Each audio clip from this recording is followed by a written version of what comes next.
So a lot of people said that our last video was a bit too technical. So I made a model to represent how the two systems work.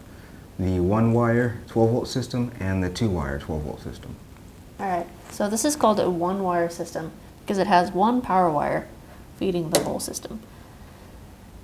Now, the ground is grounded to the actual board here by the light and where the power comes in from your power source, which could be a battery or, you know, anything that makes power. Now on this power, we have a fuse box, and you size your fuse for the wire that you use in the system. So it comes from the battery, it goes through the fuse box. The fuse is to protect the wire in the system. So and then goes back up, the power does to the switch, and then from the switch it goes from to a switch leg up to the light, and then the light also has a ground that is grounded to the same ground as the ground from the battery. And once the fuse is in, the cycle works, makes a loop. Now if the fuse wasn't in, it wouldn't work. So we talked in our last video about galvanic corrosion, and that is when we have two dissimilar metals, and right here we have aluminum and a steel screw, and an electronic current, and here we have the ground is running through the panel between these 2 points. Well, really it's the whole board, but you get the picture. And all we need now is an electrolyte, which could be road minerals and rainwater, or road salt and rainwater. And then these two will begin to rust each other away and destroy your frame. And it's really simple to add another light to a circuit like this.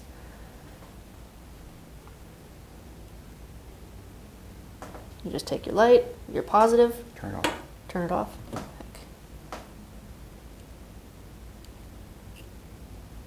You just twist the positive in with the rest of the positive on your switch leg. And secure it better than this.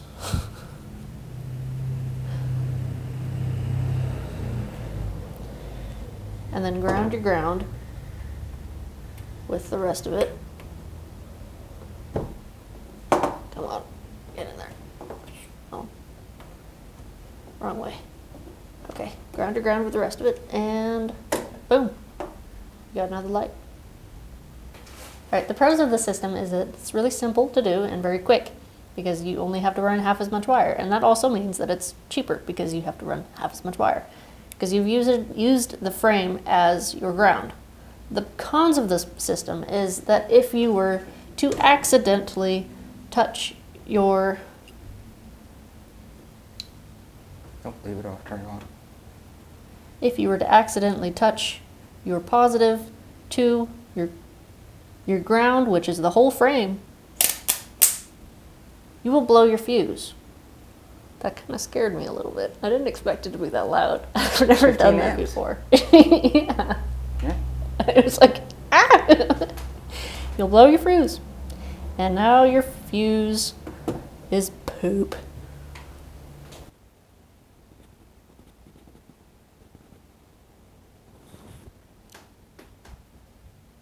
So the pros of the system is that it's quicker because you have to run half as much wire. It's simple because you have to run half as much wire. And it's cheaper because you have to run half as much wire. You're using the frame as your ground. Yep. The cons of this system is that you can potentially short out your fuses if your positive touches your frame, which is your ground. You don't ever want your positive to touch your ground. And this system also gives you the potential for galvanic corrosion if your two metals are dissimilar. And if you do blow a fuse, you can just take the old one out, put a new one in, and boom, back to business. So now this is a one-wire system, three-way switch. This is how you would wire it. You've got, again, power coming in, ground gets tied to the panel. You've got your fuse size to protect the wire. I'll put that in. And then you've got the power coming in to the switch. From the switch, you need two sets of travelers. on either side of the switch, and this has to be a three-way switch. So the two sets of travelers go over to the other set of travelers on the second switch. From that, you run the third leg from the switch leg, up to your light, and the light is grounded to the frame. And with the fuse in, I should flip a switch and it comes on. I flip the other switch, it turns off. Similar to what people have at the top and bottom of their stairs in a house. That way you can turn it on, go up the stairs, turn it off on the other side. It's a three-way switch.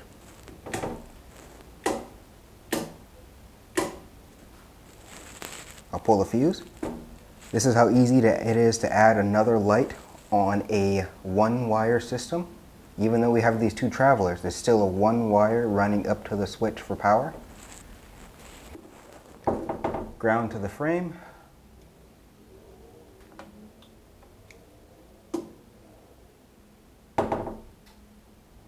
Positive up to the positive.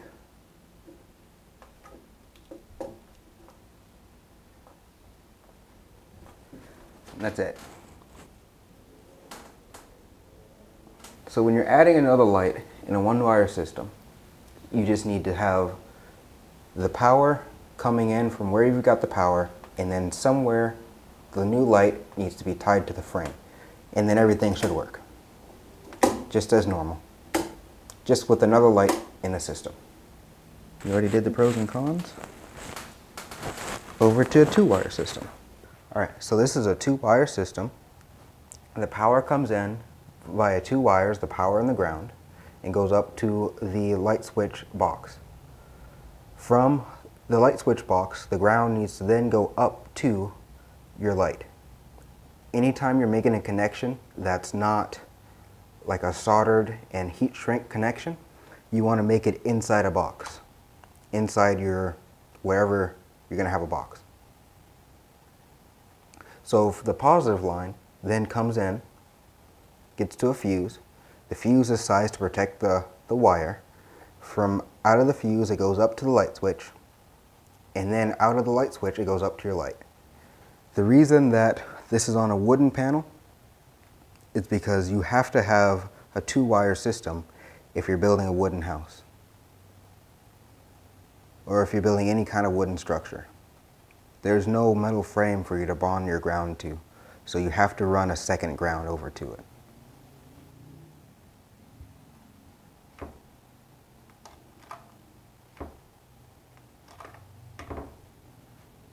So when you're adding another light on a two-wire system, you just have to tie the positive to your new light and the negative to the new light.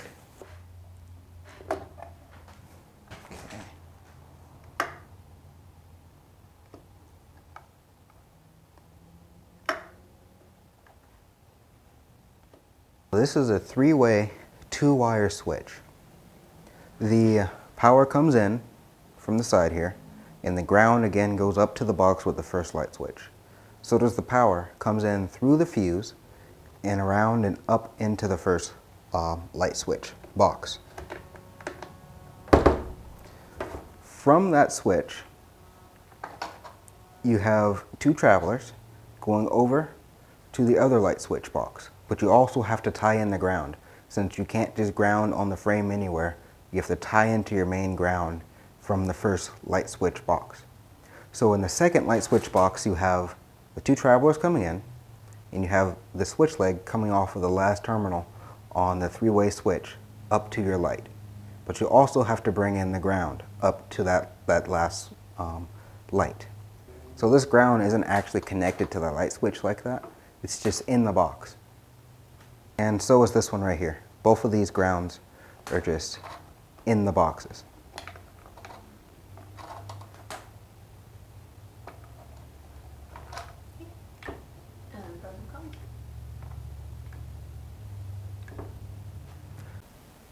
So the pros of a two-wire system with its own ground, not grounded to a frame, is that you don't have a risk of galvanic corrosion because there's no two dissimilar metals that will corrode. And also, your power doesn't have as much of a chance as touching your ground and making it short. And it's also easier to troubleshoot because you know where your ground wires are coming and going, and you can see them. The cons of the system is that it will use more wire, it'll take more time to do, and it'll be a bit more expensive to do because wire is expensive. Can be. Wire can be expensive. All right, so after explaining why we did, or after explaining the pros and cons of those two different systems, we decided to go through and go with the 2-wire system. Even though we could have bonded to our aluminum frame, we didn't want to risk that corrosion. So in this box, just an example, I'll show you, we've got the living room switch leg, which is for the living room lights. We've got the CNC switch leg, which is the CNC is going to go over there and be mounted up above the motorcycle area. We've got the living room travelers because it's a 3-way switch, and we've got power coming in via the CNC circuit. So we've got a couple different circuits going on, everything wired in this box. Everything is the same way as what we described on that board. Power comes in, switch legs come out, go up, and you'll see there's lights or there's wires hanging down where we're going to have lights all around everywhere. We didn't want to bore you with all of this wire, because you can see this is a lot of circuits, a lot of wire. For about 2,000 feet of wire that we ran in this truck. It gets redundant after a while. It's just pretty much pull your wire out of where you want your fuse panel to be, go into a switch box.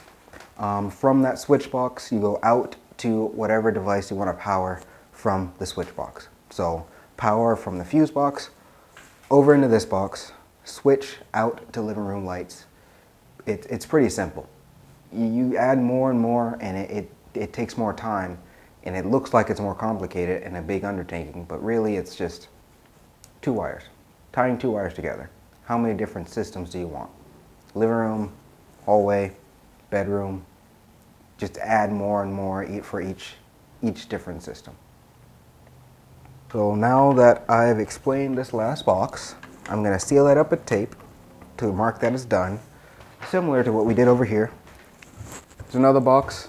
I've already checked all the wires. I've got everything in there that I need for this box, so I've got tape over it. Same thing right here. A lot is going on in this box. You can see by how many wires I have that this is a very congested box. But I double checked it, triple checked it, sealed it up with tape. This box is ready to get foamed in as well.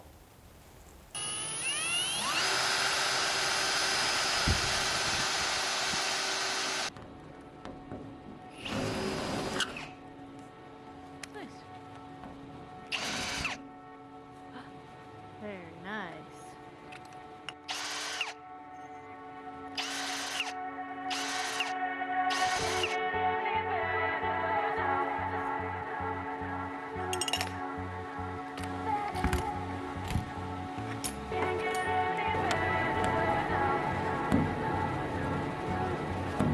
That was a bit easier. That was quite a bit easier.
sound like poop.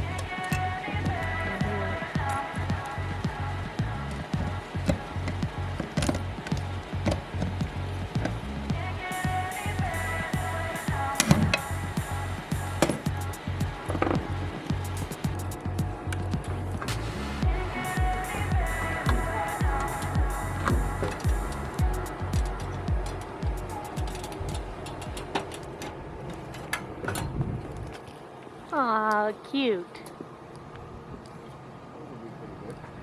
That is nice. I like it. I like it too.